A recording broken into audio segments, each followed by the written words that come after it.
Hello students, मैं रवि रंजन आप सभी का स्वागत करता हूं अनअकैडमी महाराष्ट्र बोर्ड में। तो भाई आज हम यहां पर डिस्कस करने वाले हैं एक मोस्ट इंपॉर्टेंट चीज दैट इज 90 प्लस। अब ये 90 प्लस क्या है? तो 90 प्लस हर एक स्टूडेंट की चाहत है और ये चाहत कुछ बच्चों की पूरी हो जाती है और बहुतों की नहीं पूरी हो पाती। और ऐसा क्यों है, ये बात को हम डिस्कस करेंगे और डिस्कस करने वाले हैं कि कैसे आप 90 प्लस अचीव कर पाओगे। यानी आज हम पूरी स्ट्रेटेजी को समझने वाले हैं कि आखिर ऐसे बच्चे करते क्या हैं जिनके 90 प्लस आ जाते हैं, और बहुत से ऐसे स्टूडेंट होते हैं जो बहुत मेहनत करते हैं लेकिन उनके 90 नहीं हो पाते। तो ऐसा क्या डिफरेंस होता है दोनों में, क्या स्ट्रेटेजी दोनों में दोनों की अलग होती है जिससे कि भाई कुछ बच्चे अचीव नहीं कर पाते और बहुत ही कम बच्चे जो है वो 90 प्लस को अचीव कर पाते हैं, और आप भी अचीव कर सकते हो।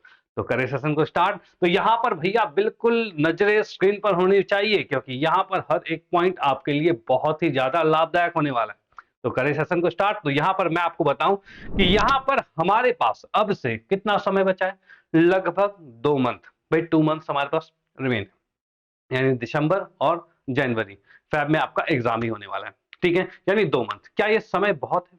बोलोगे सर समय तो बहुत कम है एग्जाम के लिए, लेकिन समय कम है लेकिन इतना भी कम नहीं है कि आपका सिलेबस ना हो पाए और आप अपने अच्छे मार्क्स तक अचीव ना कर पाओ। अभी भी बहुत समय है, लगा दो जोर, क्योंकि अब इसके बाद समय नहीं मिलेगा।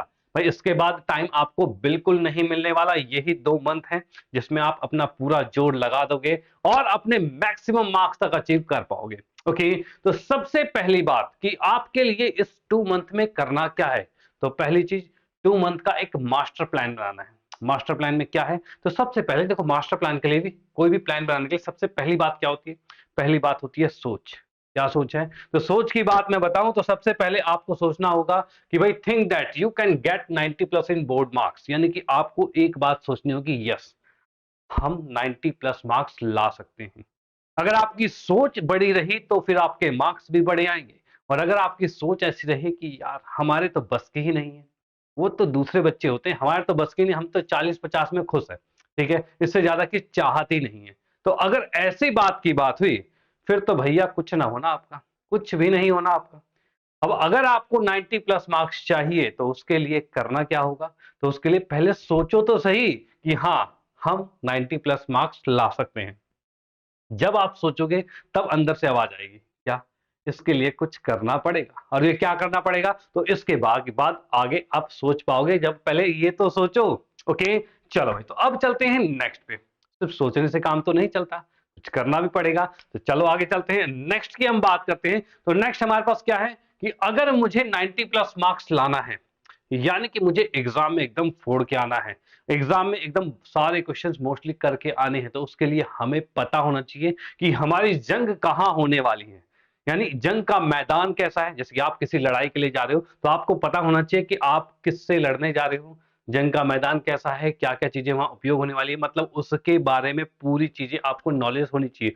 वैसे ही एग्जाम के बारे में कहा जाए तो एग्जाम के पूरे सिलेबस के बारे में आपको पता होना चाहिए कि आपका जो एग्जाम आ रहा है उसका सिलेबस क्या है, एग्जाम फॉर्मेट कैसा है। क्योंकि जब तक आपको एग्जाम का फॉर्मेट नहीं पता, सिलेबस नहीं पता, तो आप उल्टी फुल्टी चीजें पढ़ते रहो, कोई फायदा नहीं। भाई कोई फायदा नहीं, किसमें आपने क्या पढ़ लिया, कोई कुछ कम नंबर के मार्क्स का आ रहा है उसको तुमने बहुत ज्यादा टाइम दे दिया, और जो ज्यादा मार्क्स का आ रहा है उसको आपने टाइम ही नहीं दिया, तो इस कंडीशन से आप तो फेल हो गए। तो पहली बात क्या कि आपको सिलेबस का पता होना चाहिए, एग्जाम फॉर्मेट का पता होना चाहिए। और इसमें भी आपको मैं बताऊं कि भाई आपका एग्जाम जो नॉर्मली आता है, नॉर्मली आपका क्या मोस्टली जो एग्जाम आते हैं उसके अंदर 20% तो इजी क्वेश्चंस होते हैं। 20% इजी मतलब एकदम हलवा। क्या कहा जाए तो जैसे ही आप उसको देखोगे बोलेगा अरे तो क्या दे दिया, ये तो पेपर के लायक ही नहीं है, इतना सिंपल क्वेश्चन कोई देता है क्या। तो ये 20% वाले क्वेश्चन होते हैं। ओके, जो बिल्कुल सिंपल होते हैं, जो देखते हो जाते हैं। उसके बाद 60% मार्क्स जो होते हैं वो मॉडरेट होते हैं। मॉडरेट की बात की जाए तो इसका मतलब ये है कि भाई आपका एग्जाम ऐसा रहेगा जिसके लिए आपको थोड़ी मेहनत करनी पड़ेगी, थोड़े क्वेश्चन ठीक ठाक से आपको मिलेंगे। लेकिन वही बात की जाए लास्ट का जो 20% होते हैं, ये आपके होते हैं, ये हार्ड में आते हैं, यानी डिफिकल्ट लेवल वाले आते हैं। और डिफिकल्ट की बात की जाए तो यहां की बात करें तो ऐसे क्वेश्चनों के लिए आपको सबसे ज्यादा मेहनत करनी पड़ती है इस 20% के लिए। ठीक है, इसके लिए आपको पता होना चाहिए कि पेपर किस टाइप का आता है, कैसा फॉर्मेट होता है। डन। चलो भाई, तो पहले तो हमने जाना इस चीज को आका कि भाई है क्या, एग्जाम में है क्या, क्या क्या पैटर्न है, मतलब किस तरह का सिलेबस है, किस तरह का फॉर्मेट है, कैसा आपका पेपर आता है, कौन सी चीज डिफिकल्ट और कौन सी चीज इजी आती है। इसके बाद की बात मैं करूं यहां पर, तो यहां पर की मैं बात करूं, जब आप अपने जंग की तैयारी कर रहे हो, यानी कि फिलहाल तो एग्जाम की तैयारी कर रहे हो, तो एग्जाम की तैयारी में सबसे पहली प्रायोरिटी आपकी क्या होनी चाहिए कि भाई आपका एग्जाम सबसे पहली प्रायोरिटी। यानी कि अब जब भी आप स्टडी करने बैठते हो तो उस टाइम पे कोई ना कोई आपको जरूर कह देता है कि भाई ये कर दे, वो कर दे, कोई दोस्त आ गया, चल भाई पार्टी करते हैं, ये करते हैं। भाई इस तरीके की चीजें आपको मिलती रहेगी, मिलती रहेगी। ओके, फिर आप सोचते हो कि भाई अभी तो 2 महीने हैं, भाई 2 मंथ बहुत ज्यादा है, आज तो पार्टी कर लेते हैं, कल पढ़ लेंगे, क्या दिक्कत है। तो जिस दिन ऐसी सोच आप खत्म कर पाओगे तभी आप आगे की ओर जा पाओगे, 90+ की सोच सकते हो। अदरवाइज ऐसे चीजें आपको रोज मिलेगी, रोज आपको कोई ना कोई कहेगा कि ये कर ले भाई, वो पढ़ाई बाद में कर लियो, वो कर ले पढ़ाई बाद में कर लियो, पहले हम गेम खेल लेते हैं, आज गेम खेल लेते हैं, कल से पढ़ लेंगे, क्या ही दिक्कत है। तो ये चीज आपको पीछे की तरफ धकेलता जाएगा। यानी कि आपको पहली प्रायोरिटी एग्जाम, यानी कि आप जो भी पैटर्न बनाते हो कि मुझे इतने पार्ट को आज फिनिश करना है, तो पहले उस पार्ट को फिनिश करो, उसके बाद आप नेक्स्ट लेवल पर जाना, और उसके बाद अगर आपका समय बचता है तब जाके आप कोई सा दूसरा काम करो, अदरवाइज नहीं। ठीक है, अदरवाइज नहीं। पहला काम यह है कि आपने जो जो पैटर्न बनाया हुआ कि मुझे आज ये पढ़ना है, आज ये पढ़ना है, आज ये पढ़ना है, तो उसको कंप्लीट होना जरूरी है। वो कंप्लीट है तब जाके आप नेक्स्ट लेवल पर जाओ। अदरवाइज अगर आपने उसको छोड़कर कोई काम करने लग गए तो हो गई भाई, फिर तो नैया डूब गई आपकी। ठीक है, तब नहीं हो पाएगा कुछ भी। तो पहली प्रायोरिटी क्या होनी चाहिए, एग्जाम, कि एग्जाम आपकी पहली प्रायोरिटी होनी चाहिए। डन। उसके बाद नेक्स्ट की हम बात करते हैं, तो नेक्स्ट क्या है, make a plan to achieve your goal. अब देखो क्या है, अभी हमने देखा सिलेबस क्या है, ठीक है, सिलेबस हमने देख लिया, फॉर्मेट कैसा आता है। अब हमें एक प्लान बनाना पड़ेगा जो कि आपका मास्टर प्लान है। भाई मास्टर प्लान बनाना पड़ेगा कि इस 2 मंथ के अंदर हमें क्या क्या चीजें पढ़नी है, किस किस चीजों को डिवाइड करें, कैसे कैसे करके डिवाइड करें, जिससे कि हम पूरे सिलेबस को बढ़िया से रिवाइज कर पाए, बढ़िया से पढ़ पाए और अपनी तैयारी एकदम एक्सपर्ट लेवल की कर पाए। ओके, तो यहां पर आपको मास्टर प्लान बनाने की बिल्कुल जरूरत होती है। अब इस मास्टर प्लान में भाई क्या क्या कह रहे हैं, तो मैं आपको बताऊं कि सबसे पहला इसी के अंदर, भाई इस मास्टर प्लान के अंदर आपके पास सबसे पहला होना चाहिए कंप्लीट योर सिलेबस, यानी आपके सिलेबस को कंप्लीट करना है। देखो इसके लिए मैं आपको बता दूं कि सिलेबस जब आपको कंप्लीट करना है तो उसमें अभी तक कुछ पार्ट आपका बचा हुआ होगा। ठीक है, उसको जल्दी से जल्दी आप खत्म करने की कोशिश करो, क्योंकि ऐसा होता है कि हम अभी एक्टिव मोड में नहीं है। जैसे कि आपसे कहा जाए कि भाई कल एग्जाम है और आज, कल एग्जाम है, आज आपको 2 चैप्टर रिवाइज करने हैं, तो फटाफट से आज ही आज में पूरे 2 चैप्टर रिवाइज कर दोगे। और आपसे कहा जाए अगले महीने है एग्जाम, ठीक है, और कहा जाए 2 चैप्टर का ही है, तो वो 2 चैप्टर 1 महीने तक आपसे नहीं पढ़ा जाएगा। तो ये क्या होता है, ये एक्टिव मोड होता है, जो कि कल एग्जाम है मतलब आज हम एक्टिव हो गए हैं, और अगर 1 महीने बाद एग्जाम है तो एक्टिव नहीं है। तो वही फॉर्मेट यहां पर आपको आज से एक्टिव होना पड़ेगा। अपने सिलेबस को पहले तो जल्दी से जल्दी खत्म करो। ओके, और जब भी अगर आपको लगता है थोड़ा ज्यादा है तो उसके बाद आपके पास आता है 1 शॉट रिवीजन, जो कि आपको मिल जाएगा, प्रोवाइड करा दिया जाएगा, हमारे द्वारा भी आपको मिल जाएगा। ठीक है, जिससे कि ये होगा कि आपका सिलेबस तो एकदम ऑलरेडी कंप्लीट हो जाएगा। डन। और बाकी सिलेबस तो यहाँ पर कंप्लीट है ही, वो चीज कंप्लीट आपको मिल ही रही है। और उसके बाद देखो पहला काम तो हो गया कि हमने सिलेबस कंप्लीट किया। उसके बाद ये होता है कि हमें क्या करना होता है, कि हमें ये देखना होता है कि आज से पहले किस तरह के क्वेश्चंस आए हैं। भाई आज से पहले किस तरह के क्वेश्चन आएंगे, जब तक हम पुरानी चीजों को नहीं स्टडी करेंगे कि भाई पिछले साल किस टाइप के क्वेश्चंस आ रहे थे, लास्ट ईयर किस टाइप के क्वेश्चंस थे, उन टाइप के क्वेश्चंस को हम स्टडी करेंगे कि भाई इस टाइप के क्वेश्चंस आ रहे हैं, इस टाइप के क्वेश्चन आ रहे हैं, तो वो होते हैं प्रीवियस ईयर क्वेश्चन। और प्रीवियस ईयर क्वेश्चन की हमें प्रैक्टिस करनी होगी कि अभी से पहले कौन कौन से टाइप के क्वेश्चन पूछे गए हैं, क्योंकि उसी से रिलेटेड अब क्वेश्चन भी पूछेंगे। तो पहला तो काम यह है कि आज से पहले जो क्वेश्चन पूछे गए हैं उसको हमें स्टडी करना है। ठीक है, उसके बाद उसी के बेस पर आपके मोस्ट इंपॉर्टेंट क्वेश्चन, उसी के बेस पर मोस्ट इंपॉर्टेंट क्वेश्चन की बात की जाए तो भाई मोस्ट इंपॉर्टेंट क्वेश्चन है वो भी आपको पढ़ना पड़ेगा। ठीक है, मोस्ट इंपॉर्टेंट क्वेश्चन है वो भी पढ़ना है। तो सर कहां से पढ़ें, इसका भी राज आज मिलने वाला है आपको, हर एक चीज एकदम बेहतरीन तरह से मिलने वाली है। क्लास के एंड में हम बिल्कुल बताने वाले हैं ये कहां से आप अपनी तैयारी एकदम एक्सपर्ट लेवल वाली कर सकते हो। ठीक है, कहां पर जाएं जिससे कि बिल्कुल हर एक चीजें आपको पैटर्न वाइज मिले, एक एक चीज आप फॉलो कर पाओ और अपनी तैयारी को एकदम एक्सपर्ट लेवल तक ले जाओ। ठीक है, तो प्रीवियस ईयर क्वेश्चन और मोस्ट इंपॉर्टेंट क्वेश्चन ये तो बहुत ही ज्यादा इंपॉर्टेंट है। वो इसलिए क्योंकि आपके एग्जाम में क्वेश्चंस आते हैं वो आपको सॉल्व करने आने चाहिए। इसके लिए आपको पुराने क्वेश्चन और उसी के से रिलेटेड करते हुए जो अब नए क्वेश्चन बनेंगे, जो कोई एक्सपर्ट आपको बताए, तो वो वाली बात, तो वो चीजें आपकी इंपॉर्टेंट क्वेश्चन भी आपको पता होने चाहिए। ठीक है। उसके बाद जो होता यह है कि आपको सब कुछ आता है, आपको सब कुछ आता है, लेकिन जब आप एग्जाम में बैठते हो, खासकर मैथमेटिक्स के एग्जाम में, जैसे आप बैठते हो आपको सब कुछ आता है, तो आप जैसे जैसे करते करते 60% 70% तक पहुंचे और टाइम इज अप। ये दिक्कत होती है भाई, टाइम इज अप, तो टाइम नहीं खत्म होना चाहिए। टाइम खत्म हो गया, आपका क्वेश्चन छूट गया, यानी जो क्वेश्चंस आपको आते हैं और वो आपने छोड़ दिया है, ये तो बहुत बड़ा गुनाह कर दिया कि आपको क्वेश्चन आता है और आपने छोड़ दिया। तो इसके लिए आपको टाइम का मैनेजमेंट भी आना चाहिए, और उसके लिए क्या करना होगा, उसके लिए बोर्ड सैंपल पेपर्स को आपको बोर्ड के जो सैंपल पेपर्स हैं उनको आपको क्या करना है, तो भाई उनको आपको प्रैक्टिस करना है। जितने ज्यादा सैंपल पेपर प्रैक्टिस करोगे उतना अच्छा आपका टाइम मैनेजमेंट होगा, और उस टाइम मैनेजमेंट के बाद आपके एग्जाम में कोई क्वेश्चन छूटने नहीं वाला, आपकी स्पीड बिल्कुल बनती जाएगी। ठीक है, तो आपको सैंपल पेपर्स भी सॉल्व करने हैं। डन।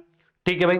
चलो, तो अब हम यहां पर जानते हैं अपने सिलेबस के बारे में। तो सिलेबस के बारे में बात की जाए तो हमारे पास दो बुक्स हैं भाई, दो पार्ट्स में बुक है। पार्ट वन की बात की जाए तो हमारे पास कुछ इस तरीके के हैं।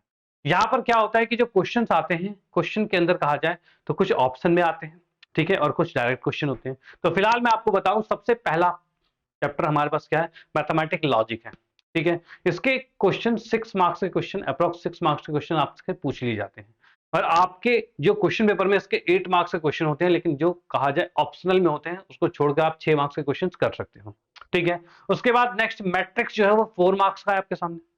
ठीक है, उसके बाद ट्रिग्नोमेट्रिक फंक्शन जो है वो 8 मार्क्स का है, और उसके बाद pair of straight line 4 marks का है, वेक्टर्स 9 मार्क्स का है, और line and plane is 7 marks का है, और लीनियर प्रोग्रामिंग जो है वो 2 मार्क्स का है। अब यहां पर देखिए, आपको यहां सोचना है कि कौन सा चैप्टर ऐसा है जो बहुत ही ज्यादा स्कोरिंग है। ठीक है, तो इस चैप्टर की इसमें की बात करूं तो यहां पर आप देख पा रहे हो कि भाई आपके पास जो है, तो भाई ये मार्क्स कौन से, 9 और 7, यानी कि वेक्टर और लाइन, यानी कि वेक्टर और लाइन यानी 3D ज्योमेट्री की बात करें तो ये दोनों जो है आपके सबसे ज्यादा हैवीएस्ट है। तो ये तो सबसे पहले आपको क्लियर करना है। ठीक है, ये सबसे पहले क्लियर करना, और बाकी चीजें मैट्रिक्स बिल्कुल इजी है, ट्रिग्नोमेट्रिक फंक्शन भी आपको करना है, ये भी आपने पढ़ रखा है, 4 मार्क्स ये भी हो गया।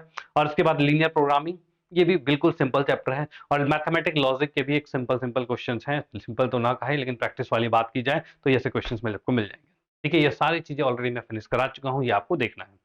ठीक है, उसके बाद नेक्स्ट की हम बात करें तो ये आता है पार्ट टू, और पार्ट टू की बात की जाए तो यहां पर आते हैं और बढ़िया बढ़िया कौन से चैप्टर, तो यहां पर आता है आपका महान कैलकुलस। कैलकुलस सर, कैलकुलस तो दिख नहीं रहा है इसमें, कौन सा है, तो कैलकुलस की बात की जाए तो ये differentiation, application of differentiation, indefinite integration, definite integration, application of definite integration, और डिफरेंशियल इक्वेशन, ये सारा ये पूरा पार्ट जो आता है वो किस में आता है, कैलकुलस पार्ट में आता है। ठीक है, यानी कि इसमें हम देख पा रहे हैं 7 marks, 7 marks, 8 marks, 4 marks, 2 marks और 6 मार्क्स, ये आपका बहुत बड़ा पार्ट हो गया। ठीक है, इसको तो बिल्कुल अच्छी तरीके से करना है, बिल्कुल बढ़िया तरीके से आपको करना होगा, क्योंकि इससे आपका क्वेश्चन बनता है, वो भी भर भर के क्वेश्चन आते हैं, देख रहे हो ना, भर भर के क्वेश्चन आते हैं, तो ये आपको बिल्कुल आना चाहिए। ठीक है, उसी के बाद नेक्स्ट बात की जाए तो प्रोबेबिलिटी है और बाइनोमियल डिस्ट्रीब्यूशन है, ये भी 3 मार्क्स के आपको मिल जाते हैं, और टोटल 80 मार्क्स का आपका क्वेश्चन पेपर आता है। ठीक है, 80 मार्क्स का क्वेश्चन पेपर आता है, और इसमें बात मैं करूं, इसी के अंदर की बात की जाए तो यहां पर हम कह सकते हैं इसके अंदर, यहां पे हम कह सकते हैं इसके अंदर कि हमारे पास जो क्वेश्चन पेपर होता है डिवाइड इन 4 सेक्शन, ये 4 सेक्शन में डिवाइडेड होता है, और 4 सेक्शन कौन कौन से हैं, तो सेक्शन की बात करें तो पहला आता है सेक्शन ए आता है, दूसरा सेक्शन बी है, तीसरा सेक्शन सी है, चौथा सेक्शन डी है। ये 4 सेक्शन आपके होते हैं। ठीक है, ये 4 सेक्शन आपके पास अवेलेबल रहते हैं, और इस 4 सेक्शन की मैं बात करूं तो यहां पर सबसे पहला जो सेक्शन होता है इसके अंदर क्या है, तो भाई इसके अंदर आपके सबसे पहले सेक्शन में जो फर्स्ट क्वेश्चन होता है उसमें contain 8 multiple choice question, 8 multiple choice question होते हैं। ठीक है, चलो भाई 8 मल्टीपल चॉइस क्वेश्चन होते हैं इसके अंदर, और इसकी अगर मैं बात करता हूं 8 मल्टीपल चॉइस क्वेश्चन के अंदर की बात करें तो यहां पर हम देख पा रहे हैं ईच कैरिंग 2 मार्क्स, हर एक क्वेश्चन जो होता है वो 2 मार्क्स का होता है, हर एक क्वेश्चन 2 मार्क्स का होता है। ठीक है, अब नेक्स्ट की मैं बात करूं भाई, containing 4 easy short answer type question, भाई 4 जो होते हैं वो शॉर्ट आंसर टाइप क्वेश्चन होते हैं, और ये सारे कितने मार्क्स के होते हैं, ये 1 मार्क्स के आपके क्वेश्चन होते हैं। ठीक है, उसके बाद नेक्स्ट की बात करें तो सेक्शन बी जो हमारे पास है वो क्या है, क्वेश्चन थर्ड और 14 तक, यानी ये टोटल 12 क्वेश्चन जो है। और ये 12 क्वेश्चन क्या है? Contain 12 short answer type question. भाई 12 शॉर्ट आंसर टाइप क्वेश्चन होते हैं, जो कि सारे आपके क्या होते हैं? 2 मार्क्स के होते हैं। ठीक है, सारे क्या होते हैं? 2 मार्क्स के आपके क्वेश्चन होते हैं, जिसमें कि आप देख पा रहे हो 12 क्वेश्चंस हैं, जिसमें से सिर्फ एनी 8 आपको करना है, किसी 8 को आपको कंप्लीट करना है। ठीक है, किसी 8 को आपको कंप्लीट करना है। सेम अगर नेक्स्ट की मैं बात करूं तो यहां पर 15 से 26 की बात की जाए, 15 से 26 यानी फिर से 12 क्वेश्चन है जो शॉर्ट आंसर टाइप क्वेश्चन है, ईच कैरिंग 3 मार्क्स, 3 मार्क्स के क्वेश्चन होते हैं, और इसमें से भी किसी 8 को यानी 8 हमें अटेम्प्ट करने हैं। उसके बाद नेक्स्ट की बात करें तो यहां पर हमारे पास सेक्शन डी है, इसके अंदर हम देखेंगे 27 से 34, 27 से 34 contain 8 long answer type question होते हैं। ठीक है, और इसके अंदर से हमें एनी 4 अटेम्प्ट करने होते हैं, यानी कि हमें कोई सॉरी एनी 5 अटेम्प्ट करने हैं, और इसके अंदर हमारे जो क्वेश्चंस हैं वो 4 मार्क्स के ईच होंगे। भाई 4 मार्क्स के ईच होते हैं। ये आपका कुछ पेपर इस तरीके का आता है। ठीक है, जिसके अंदर हमने समझ लिया किस किस टाइप के क्वेश्चन आते हैं, जिसमें हमने देखा भाई 8 तो एमसीक्यूज हैं और 4 जो है वो शॉर्ट आंसर है जो कि 1 मार्क्स के हैं। उसके बाद भाई ये जो 12 क्वेश्चन है 2 मार्क्स के जिसमें से 8 करने हैं, 12 क्वेश्चन है 3 मार्क्स के जिसमें से 8 करने हैं, और 4 ये आपके पास 8 क्वेश्चन है 4 मार्क्स के जिसमें से आपको एनी 5 करने हैं, और टोटल मिलके आपका 80 मार्क्स का क्वेश्चन बन जाते हैं। ठीक है, 80 मार्क्स के आगे डन। तो ये आपको क्वेश्चन तो पूरे अटेम्प्ट करने हैं, पूरे आपको बढ़िया तरीके से करना है, तभी आप अपने मैक्सिमम मार्क्स तक अचीव कर पाओगे। ठीक है, अब बोलोगे सर इतनी बात तो हमने समझ ली, इतनी चीजें तो हमने देख ली है। ठीक है, लेकिन इसी के बाद कहा जाए भाई, इसी के बाद कहा जाए कि ये सारा चीज हम करें कहां से, कैसे क्या करें, तो मैं आपको बता दूं इन सभी चीजों को, इन सभी पैटर्न को फॉलो करने के लिए आपको क्या करना है, तो एक रेगुलरिटी चाहिए। रेगुलर तरीके से आपको कोई कराते जाए, आपको कोई सिलेबस के बारे में बताए, आपको कोई प्रीवियस ईयर क्वेश्चन बताए, आपको कोई मोस्ट इंपोर्टेंट क्वेश्चन बताए, सैंपल पेपर प्रोवाइड करता रहे, जिससे कि आप उसको फॉलो करो, उसको सॉल्व करो, और आपको कोई इंडिकेट बताता रहे कि भाई ये गलत है ये सही है, तो भाई मजा आ जाए, यही होगा। बिल्कुल, तो इसी के लिए अन अकेडमी आपके साथ बिल्कुल जुड़ा हुआ है, और आपको भी अन अकेडमी के साथ जुड़ना होगा, और आपको अन अकेडमी का सब्सक्रिप्शन ले सकते हो, जिसके अंदर मैं आपको बताऊं कि आपके लिए, बिल्कुल आपके लिए भाई प्राइस को बिल्कुल ड्रॉप कर दिया गया है, और अब ये सब्सक्रिप्शन आपको मात्र 4999 में आपको मिल रहा है, बस 4999 में मिल रहा है। तो इसको आप ये 3 मंथ प्लस 1 मंथ यानी 4 मंथ का सब्सक्रिप्शन जो आपको मिल जाएगा, और अपनी तैयारी को एकदम एक्सपर्ट लेवल तक आप ले जा सकते हो। ठीक है, बिल्कुल मजा आ जाएगा, बिल्कुल हर एक चीजें एकदम एक्सपर्ट लेवल की आपकी हो जाएगी, क्योंकि इसमें आपको हर एक चीज सीक्वेंस में मिलने वाला है। आप बिल्कुल पढ़ाई करोगे और आपके मार्क्स तो बिल्कुल अचीव होंगे, और 90 प्लस क्या 100 तक भी मार्क्स आपके आ सकते हैं। ठीक है, और इसमें भी थोड़ा आपको डिस्काउंट चाहिए हो तो उसके लिए भाई क्या चीज है, आपको कोड यूज करना है RR05। अगर ये आप कोड यूज करते हो तो शायद इससे थोड़ा सा और डिस्काउंट मिल ही जाएगा। ठीक है, तो भाई इसी के साथ हम क्या करते हैं, आज के सेशन को यहाँ पर फिनिश करते हैं। और आज आपने जाना कि आपकी जर्नी ये 90 प्लस वाली, भैया जरूरी है इसे पार करना, जरूरी है इसे पार करना, तभी आपका सेल्फ रेस्पेक्ट जो है वो बहुत ही ज्यादा अप हो जाएगा। आप किसी के सामने चौड़ में घूम पाओगे, yes I am 90 plus student. Okay, तो भैया इसी के साथ करते हैं आज के सेशन को फिनिश, मिलते हैं क्लासेस के अंदर। Okay bye, thank you.